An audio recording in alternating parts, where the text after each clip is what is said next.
So you've talked to us about, kind of the original inspiration and your approach to developing the product and the prototype. What about actually getting the thing manufactured? Like, what was the most difficult part? Like, what was that whole process like?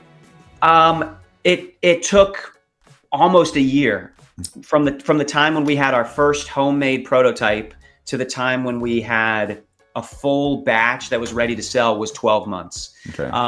And it was a process of communicating specifications to 5 or 10 different manufacturers, evaluating physical samples from all of them, obviously comparing price, but most importantly, evaluating the quality of what they could be built. One thing I will say that was is interesting about making a physical product is, you're sort of you learn a lot about like what is the current state of the art in this kind of, like, a non-slip backing was a key requirement of ours. We want it to be as non-slip as possible so that people get fluid, continuous reps, right? Yeah. We wanted the turf to be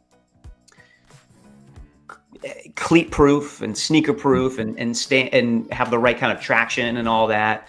Obviously, you want it to be lightweight and portable. But in the software space, or dealing with digital pixels, you can kind of conjure up anything that the mind can imagine. Yeah. Obviously, in the physical space, there's a big education process of just like, who makes turf? Who makes non-slip rubber? Where do you go? What's the current best that humankind has to offer when it comes to cleat-proof turf or non-slip backing? And you kind of got to assemble all that. So it took a while to kind of learn all that, figure out, what manufacturers could do it, and then evaluate them. So we created our specifications. We shipped it out to many manufacturers, and it was a while before we felt like we know who can make this the best. We know that it's as cost effective as we can achieve, and we're ready to take a risk on a bulk order.